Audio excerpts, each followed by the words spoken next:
Y cuando son ya las 9 de la mañana con 10 minutos, estamos listos para comenzar con nuestro panel del día de hoy. Tenemos varios temas interesantes para poder abordar junto a quienes ya están conectados con nosotros, ya los están viendo en pantalla en la 50.2, la representante del Comité Central Nacional del Frente Amplio, Valeria Cárcamo. ¿Cómo estás, Valeria? Muy buenos días. Muy buenos días, ¿me escuchan bien, cierto? Excelente, óptimo. Perfecto. Gracias por Bien, acá con mi conectarte. cafecito matutino, así que Muy bien. feliz. Pertinente absolutamente, Valeria. Y también saludamos al cientista político, investigador del Instituto Libertad, Pablo Rodríguez. Bienvenido también, Pablo. Gracias por acompañarnos. Hola, buenos días. Gracias por la invitación. Bueno, vamos a lo que nos convoca, a las materias que tenemos propuestas para el día de hoy y poder incorporar a lo que es el panel del día de hoy. Y nos vamos a quedar con toda la polémica que ha habido respecto a la figura de la candidata a la alcaldía de Las Condes, Marcela Cubillos, y millonario y criticado contrato como docente en la Universidad San Sebastián. Recordemos que hubo una publicación del Mostrador donde se da cuenta de que la exministra del gobierno, el expresidente Sebastián Piñera, tenía trabajos docentes en la Universidad de San Sebastián con contratos bastante suculentos, como se ha señalado. Y la actual candidata tenía, según habría indicado un alto funcionario administrativo de la Universidad de San Sebastián, un contrato por el que recibía 17 millones de pesos brutos al mes. Es parte entonces de lo que ha estado presente en esta polémica. Hubo rápidamente descargos de parte de ella. Ella acusó motivación política, particularmente en este caso. Yo no sé qué pretende la izquierda, si la próxima vez que yo trabaje en el mundo privado les deba pedir a ellos que me fijen el sueldo o cuánto es un sueldo justo. Es parte de lo que señaló también en un punto de prensa la ex ministra, y importante también señalar que a propósito también de este caso, desde la Superintendencia de Educación Superior se decidió tomar cartas y según la información, la Superintendencia ofició a la universidad a que informe y circunscriba estos hechos de público conocimiento y ponga a su disposición los antecedentes de respaldo en un plazo máximo de 5 días hábiles. Cumplido ese plazo, según lo que cuenta la tercera el día de hoy, y recibidos los antecedentes, la Superintendencia revisa y evalúa si existen méritos para abrir una investigación, aunque también podría llegar a requerir más información.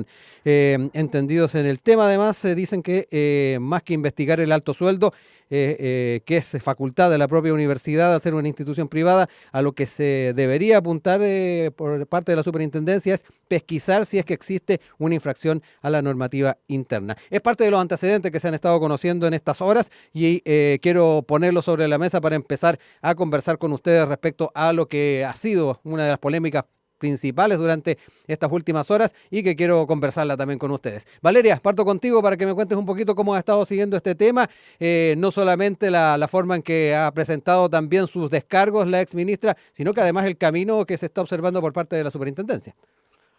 Sí, yo creo que, a ver, este caso es bastante complejo, no solamente porque estamos pasando por un periodo como país, el tema de las instituciones, los roles del ámbito público, quienes fueron funcionarios con anterioridad, ministerios, ¿cierto? Y su rol actualmente que están teniendo, ¿cierto?, en el país. Entonces, lo que pasa con Marcela Cubillo es, a mi parecer, un balde de agua fría para muchos profesionales, ¿cierto?, en el área educacional o incluso en el área del derecho, ella siendo abogada, ¿cierto?, y haciendo estas clases. Pero podría ser bajo un paralelo, por ejemplo, en que ella ganase 2,5 millones de pesos, ¿cierto? Como profesora, haciendo clases. Pero el tema es el sueldo estratosférico que tiene 17 millones de pesos mensuales, ¿cierto?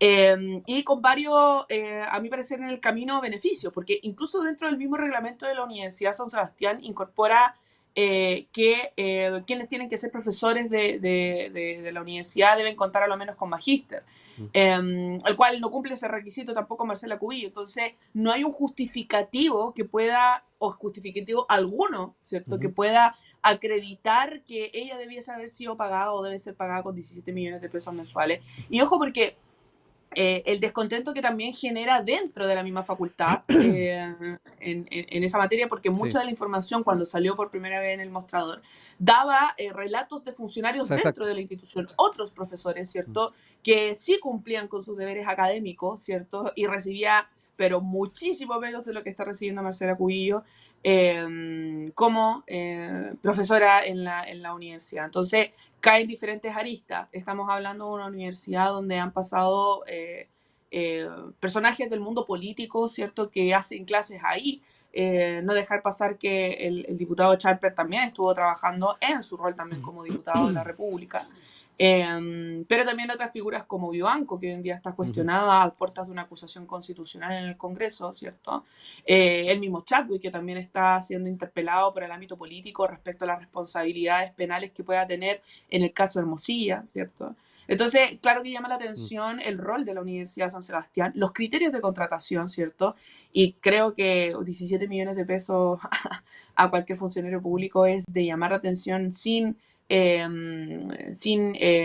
ni diplomado, ni magíster, ni doctorado, ¿cierto? En ningún lugar del mundo se le paga esa cantidad solamente a una persona que tiene un título universitario, que es ser abogado. Bueno, ahí en el punto de prensa también se le insistió harto a la exministra en torno a la cantidad de dinero y cómo, tal como lo decías tú también, Valeria, a nivel mundial no se ven este tipo de remuneraciones particularmente. Quiero ir ahora con Pablo para que me cuente un poquito también cómo ha estado siguiendo este tema y quería sumar también algunos conceptos que se han entregado al respecto. La diputada Jimena Osandón también estuvo dando algunos puntos de vista al respecto y dentro de esos conceptos señaló que cualquier persona que quedaba dando vueltas terminaba en la Universidad de San Sebastián. Durante esta mañana, de hecho, estuvo en una conversación con Radio Infinita, la parlamentaria, y ella señaló, entre otras cosas, que esta universidad funciona como protección para el mundo político. De alguna forma hay que navegar cuando no se está en el gobierno. Es parte de lo que dijo en esta entrevista durante la mañana la diputada y jefa de bancada de RN. Me quedo contigo, Pablo, para que me cuentes un poquito. Sí, bueno, es un caso muy difícil para la exministra, y yo quiero partir con lo que dice ella ayer. Creo que su defensa no es buena, es directamente mala. Porque en un clima de tanta desconfianza hacia los políticos, de crispación y de polarización política, creo que lo que ella hace es intentar de alguna forma añadirlo como que ella no puede trabajar, o de alguna forma que la izquierda la está persiguiendo de alguna manera. Y creo que eso no es correcto, creo que no es la mejor respuesta que ella puede haber tenido para salir de este caso. Hay muchas dudas respecto justamente a su real rol en la universidad.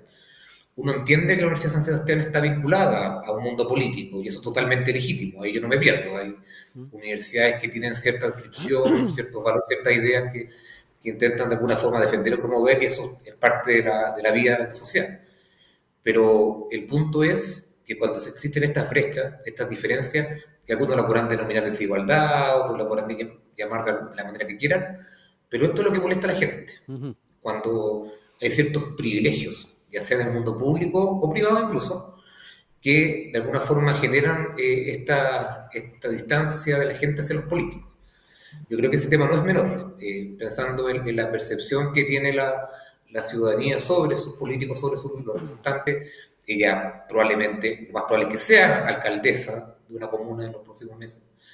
Y por lo tanto, la imagen que ella da y la imagen que ella proyecta tiene que tener ciertos estándares.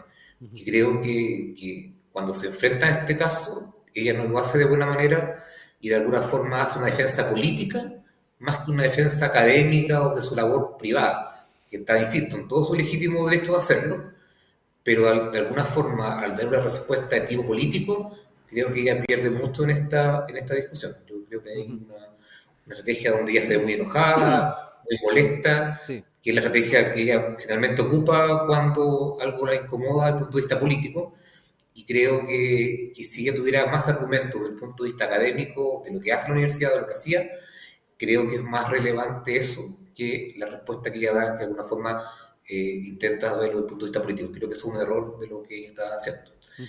Dicho eso, yo también distinguiría, porque cuando se empieza a meter a todo en la misma bolsa también es difícil, pero, por ejemplo, lo que uno ha sabido respecto a Charper creo que es distinto. Porque de alguna forma Charper, por lo que uno ha leído, hacía clases casi en la noche, de tarde.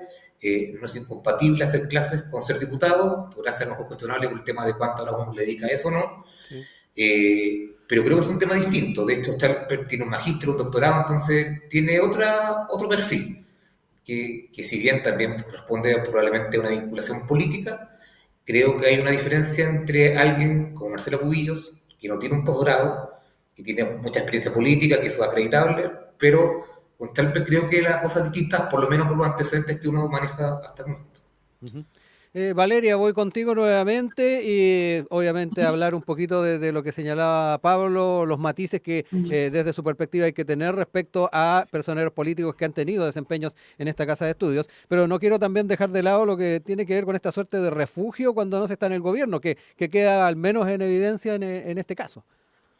Sí, lamentablemente hay como un modo operandi, a mi parecer, de cosas que se obvian. Y creo que cuando la senadora habla sobre el caso de Marcela Cubillo, que andan dando vueltas, ¿cierto? Y son contratados por la universidad. Hay un modo de trabajo hace un buen tiempo, a mi parecer, que pueden tomar decisiones como privado, pero toda universidad está bajo el alero de las instituciones del Estado de Chile, por tanto su fiscalización. Por eso se toman medidas posterior a que se sabe esta noticia.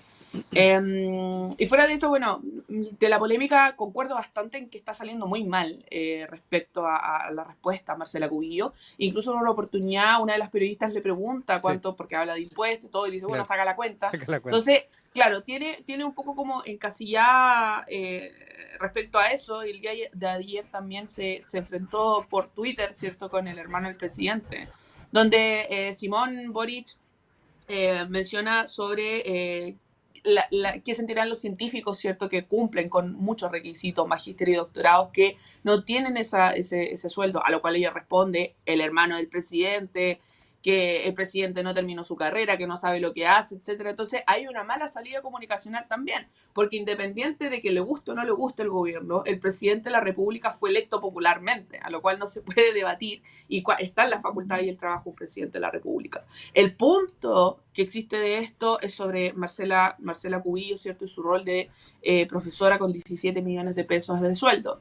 Pero he visto que alrededor también ha salido una defensa que me parece bastante absurda en el sentido de que es una universidad privada y no tengo por qué dar explicaciones porque es una universidad privada. Eso es erróneo, eso es erróneo. Lo que había mencionado anteriormente era que todos están supeditados a las fiscalizaciones del Estado de Chile, ¿cierto? Se busca que las universidades no tengan fines de lucro, especialmente en el ámbito educacional. Pero como dato, que los estados financieros auditados en la Universidad San Sebastián durante el 2023, sus ingresos anuales aumentaron a 218.000 millones de pesos y el 45,5% de esos ingresos anuales son considerados como recursos públicos, ¿ya? Esto significa del Estado de Chile, ¿ya? El 28% de esos ingresos, ¿cierto?, son a través del crédito aval del Estado. El 13%, o sea, el 17% son por becas fiscales y el 0,2% son por fondos concursables. Entonces, de privado a privado creo que está entregando un concepto erróneo. No quiere decir que hoy en día el privado no puede interceder en nada, ¿cierto?, el Estado de Chile, muy por el contrario, en que la realidad de los estudiantes que ingresan a universidades privadas es pagar con crédito aval del Estado.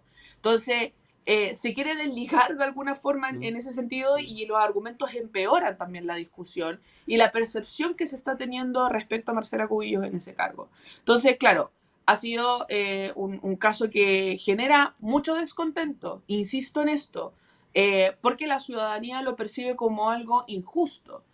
Y no solamente la ciudadanía a pie, que no cuenta con estudios universitarios, ¿cierto? Y de la injusticia que esto genera también en que nunca en la vida voy a llegar a tener eso, ni con doctorado, ¿cierto? Profesores, como también académicos, ¿cierto? Que cumplen con absolutamente todos los requisitos, pero no para esa cantidad de sueldo. Porque tenemos hoy en día profesionales, ¿cierto?, que están trabajando, o las rectorías o profesores en las facultades de Derecho a nivel nacional, y con doctorados no ganan esa cantidad de sueldo. En otros casos, por eso decía, se pudiese justificar en su momento si es que Marcela Cubillo ganara 2 o 3 millones de pesos mensuales siendo profesora porque solo tiene el título universitario.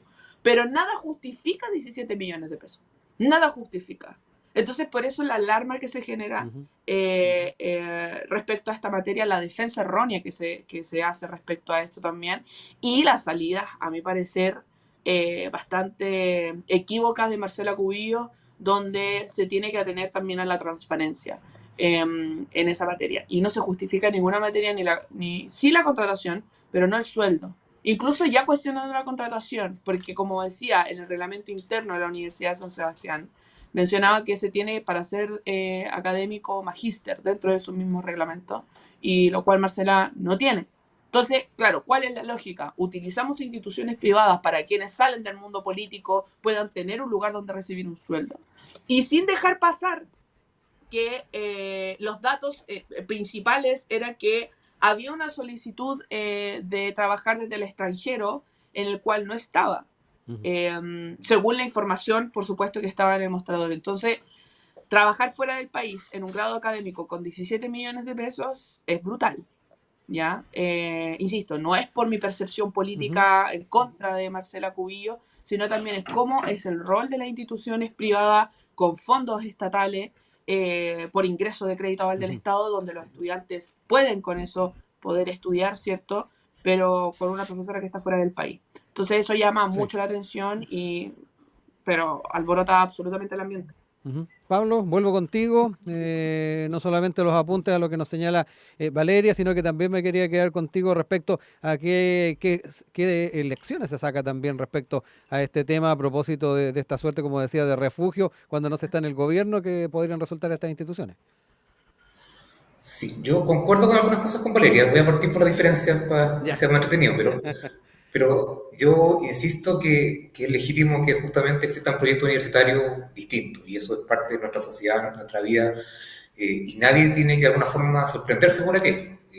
En su momento fue muy potente la Universidad de Desarrollo, hoy día un poco menos.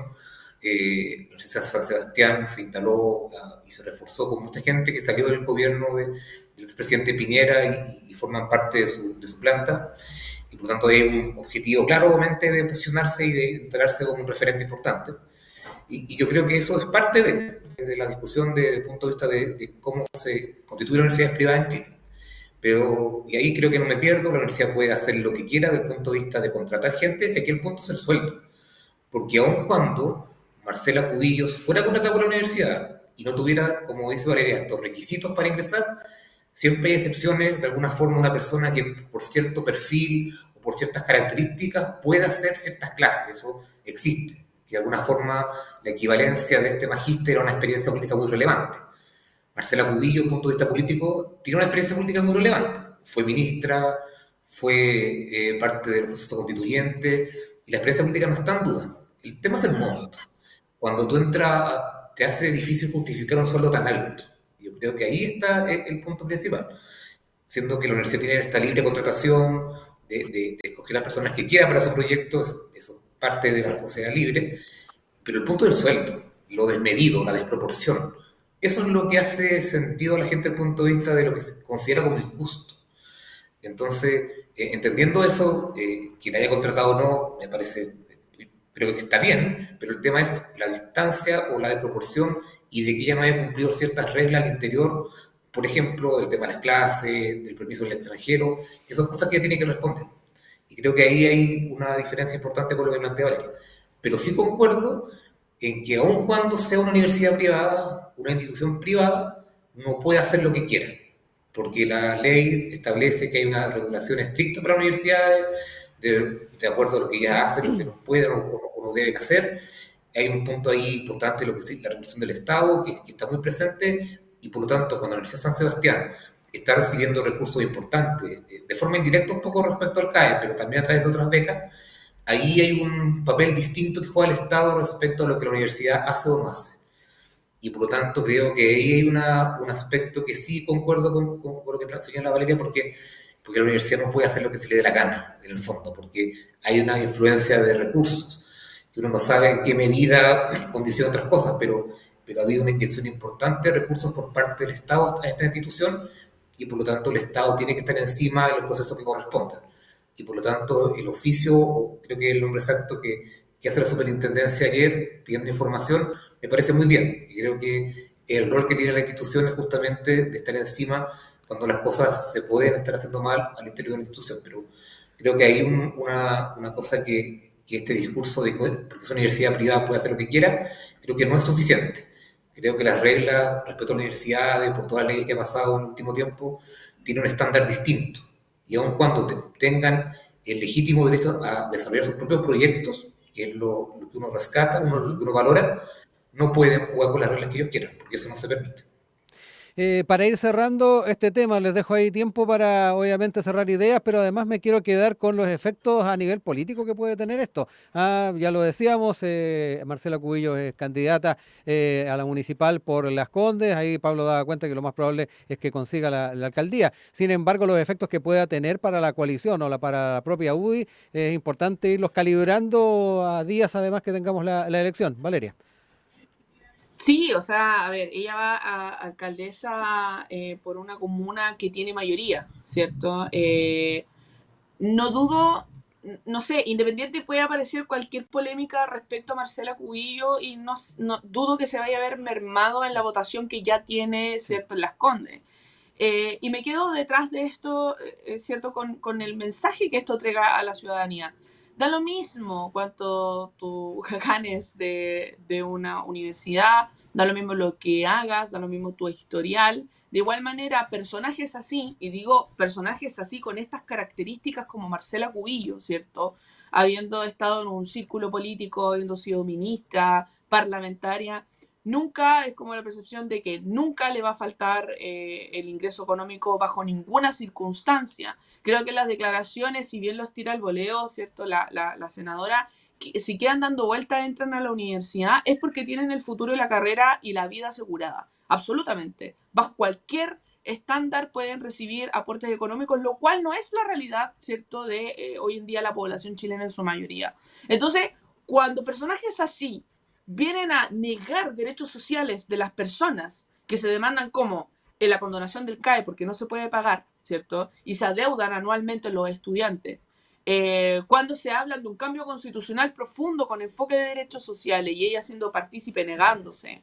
Cuando escribió el libro, ¿cierto? Sin citación ni nada, simplemente al voleo para intentar persuadir el voto a que no tiene que haber cambios profundos, sino que hasta el momento tiene que seguir todo igual, porque reformas constitucionales en sí profundas no han existido en el proceso.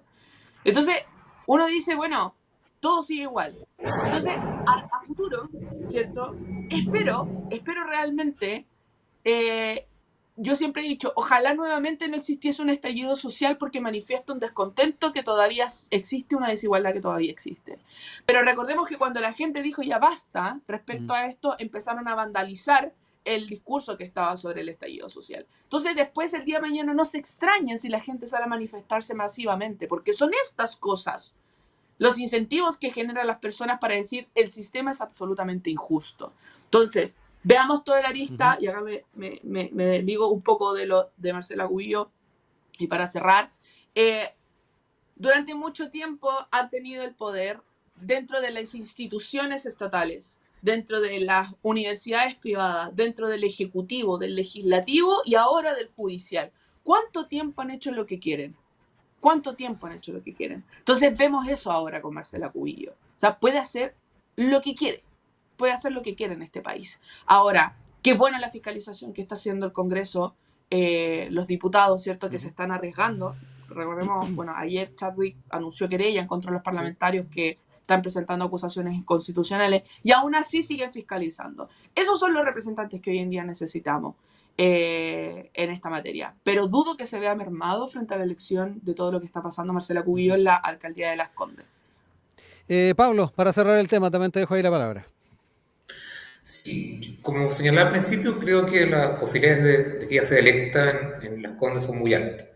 Aun cuando incluso hay alternativas de derecha, que no quiero señalar para hacerle propaganda, pero también hay otras candidatas que están ahí disputándole el voto, que a lo mejor a partir de esto incluso puedan subir su imagen positiva y tener un mejor rendimiento en la elección.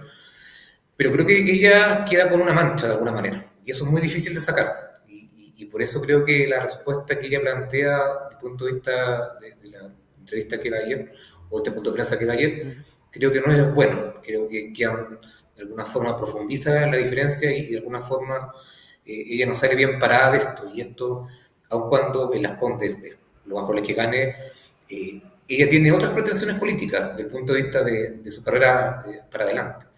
Y creo que esto es algo que no es un asunto entre privados, creo que quiero enfatizar eso.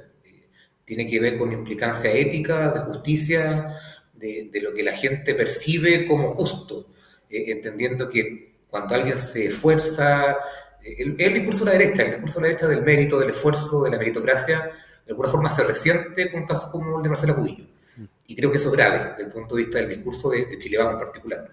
Porque estas ideas que algunas veces suenan tan abstractas se ponen mucho en duda cuando hay ejemplos como estos.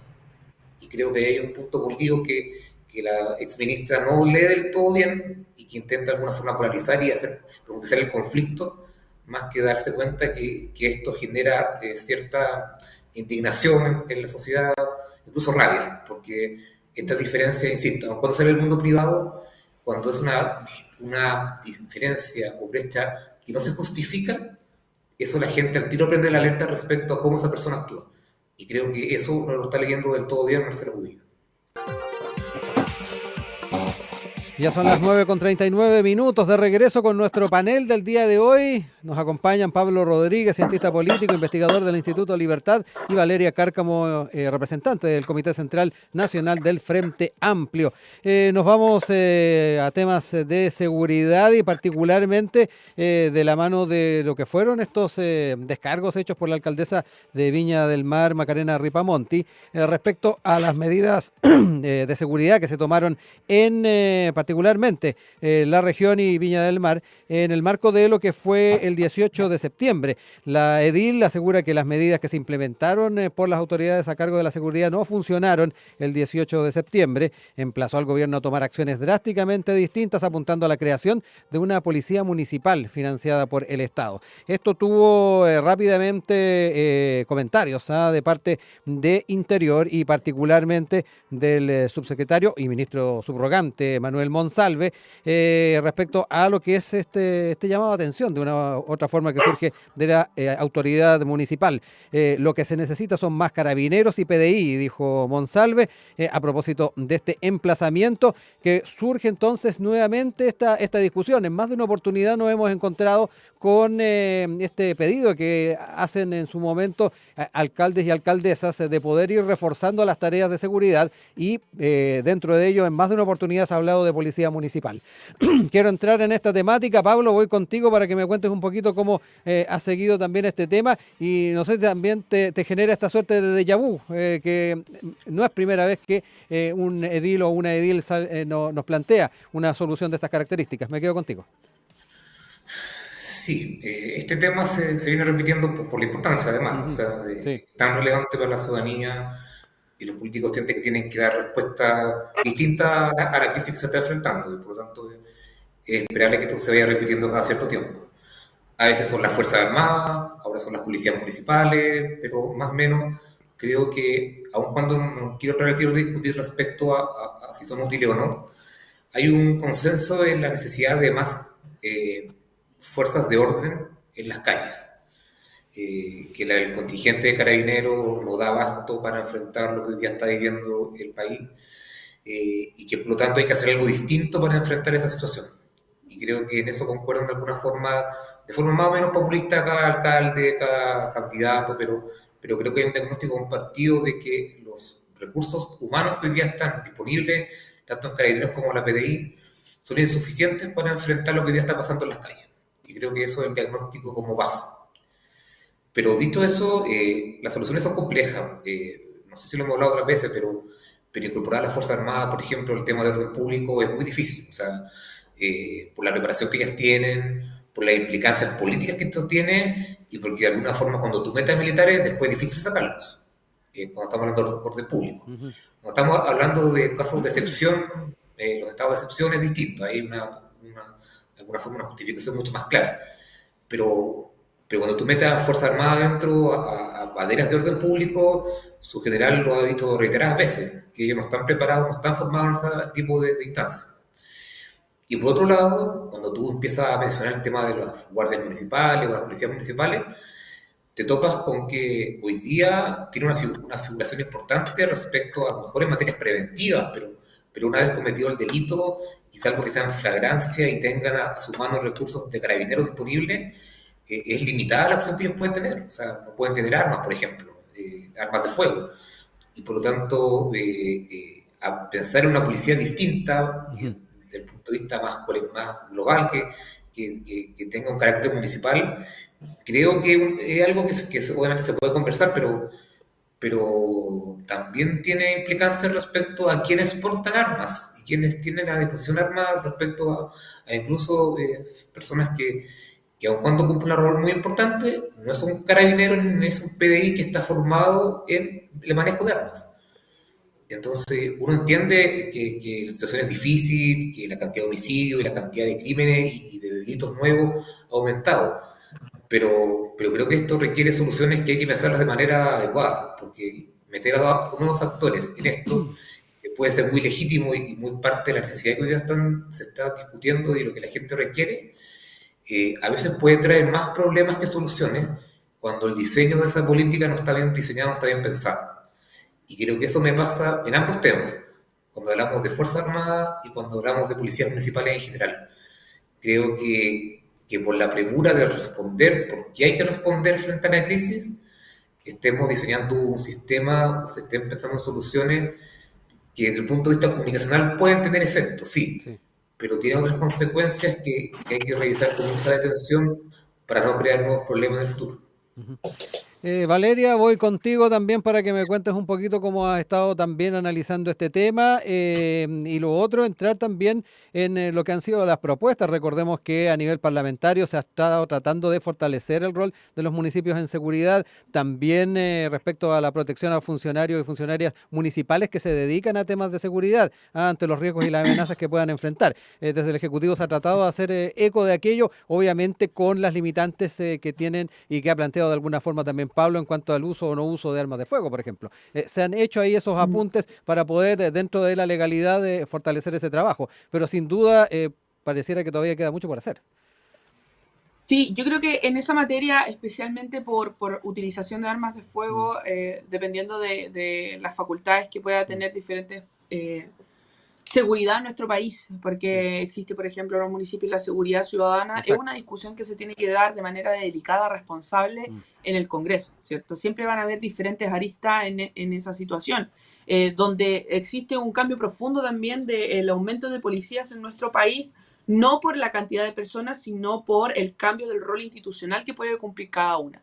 Eso es lo primero en el ámbito legislativo. En lo segundo, debo destacar que porque yo soy de acá de sí, Viña del Mar, ¿cierto? además. Y debo destacar que por lo menos la alcaldesa Macarena Ripamonti siempre ha sido bastante clara en las posturas de hacer exigencia al gobierno. Da lo Ujú, mismo, o creo que ha mostrado una postura que da lo mismo que puede hacer una alcaldesa del oficialismo y las críticas van igual y las ujú, necesidades de la gente va igual. Yo creo que eso se tiene que destacar porque ha jugado ese rol también Tomás Bodanovich, ¿cierto? sí. En Maipú, como Iracy Hasler también en Santiago, en su momento con el conflicto de las cárceles, sin temor a decirle al gobierno, en esta situación se está haciendo mal, en esto estoy en contra y esto es lo que se necesita. Por tanto, la alcaldesa Ripamonti menciona la utilización en la posibilidad de armas no letales, ¿cierto?, para las policías Ujú, municipales que están acá en cada comuna. A lo cual, ¿cierto?, Monsalve cierra esa puerta, cierra esa posibilidad, pero aún así queda el emplazamiento de su mismo sector, ¿cierto?, respecto al trabajo que está cumpliendo el Ministerio de Interior en las materias de subsecretaría. Y yo ujú, creo que eso es sumamente relevante de cómo se plantea la delincuencia y la materia, ¿cierto?, de seguridad en nuestro país es urgente. Creo que se ha mostrado en mayoría consenso en este periodo de aprobar proyectos de ley que puedan eh, aumentar y de dotación ujú. herramientas a instituciones como Carabineros de Chile, pero también la respuesta de Monsalve, si bien es correcta, creo que es insuficiente.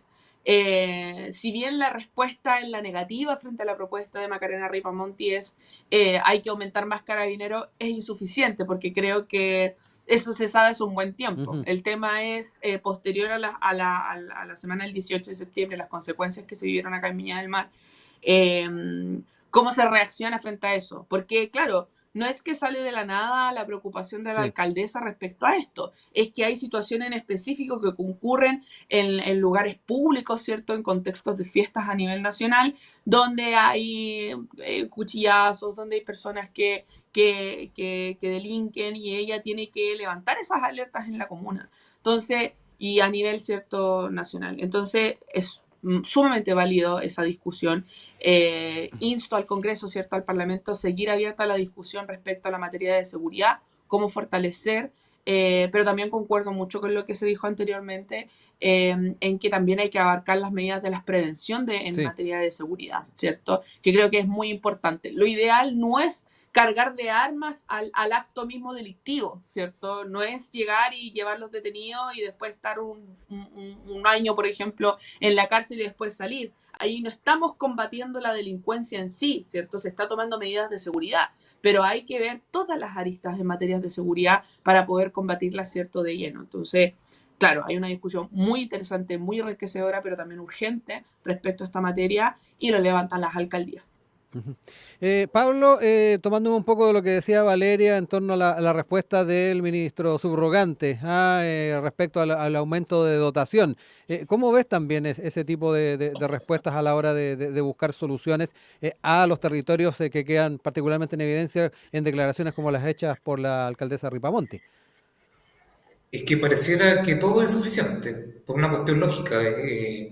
Los problemas que se enfrentan los alcaldes son grandes y son directos, porque muchas veces son los que primero responden frente a situaciones de emergencia, cuando tienen buenos equipos de seguridad preventivos, o equipos municipales desplegados. Entonces, hay una necesidad que ellos ven muy evidente, pero que no solamente de una alcaldesa o de un alcalde en particular, sino que es una necesidad que de alguna forma se ha ido transmitiendo por varios ediles en ejercicio, algunos por motivaciones políticas, nos perdamos, hay elecciones en un mes más, pero también por otros por el real convencimiento de que hay que hacer cosas distintas y que de alguna forma se necesita un refuerzo justamente para enfrentar los nuevos hechos de crímenes y violencia.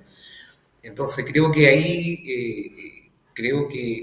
las autoridades municipales, que son las que tienen un contacto tan directo con la ciudadanía, Sí. sienten justamente que hay que hacer algo diferente y, y claro, todos estamos de acuerdo finalmente que se necesita más fuerza disponible en las calles. Yo he circunscribo a Carabineros y PDI porque ya dije el otro Ujú. debate me generan más ruido, pero tampoco es llegar y formar carabineros. Eh, la formación de un efectivo como tal requiere su tiempo.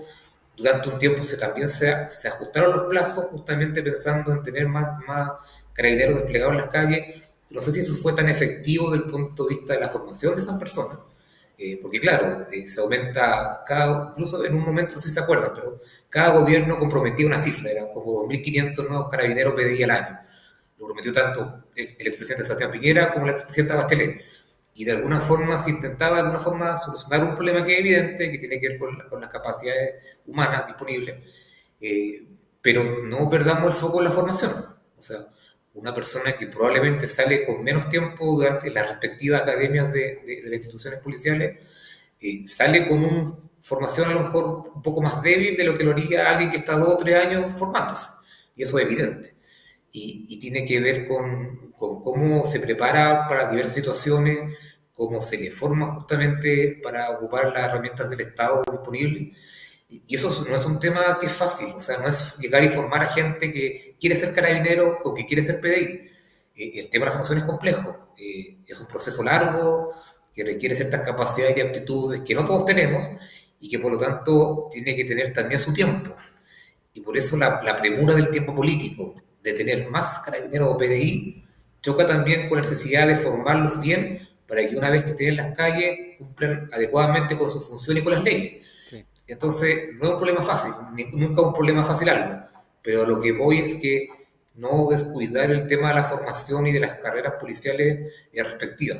Creo que ese punto es muy importante y no se dice tanto, Ujú. porque como les digo, como Sí. señalo, todos queremos más carabineros PDI en las calles, sí, ok, pero esas carabineros PDI tienen que tener una adecuada formación con los años correspondientes que se han fijado para ello y ese punto no es menor en la discusión. Exacto. Ahí también referente a lo que fueron incorporaciones que se hicieron también al alero de fortalecer las labores de seguridad. Recordemos que también se incorporó nuevos funcionarios y ahí está el tema también que establecía Pablo. Valeria, te dejo ahí la Sí, y palabra bueno, también. ¿Sí? Sí, perdón, Pablo. sí, que era, para cerrar, en pleno estallido también se aceleró la formación de carabineros y de alguna forma que fueran justamente saliendo con otros plazos. Ujú. Y yo creo que esa discusión queda un poco escondida cuando son las urgencias de alguna forma de lo que la ciudadanía espera. Sí. Y creo que son temas muy relevantes que deben discutirse con mucha más calma. Ujú. Valeria, te dejo ahí la palabra para cerrar ideas, también cerrar el panel. Sí, es muy importante esta discusión. Debo destacar también que eh, en su momento también la alcaldesa emplazó, especialmente en el caso de los incendios en Viña del Mar, Ujú.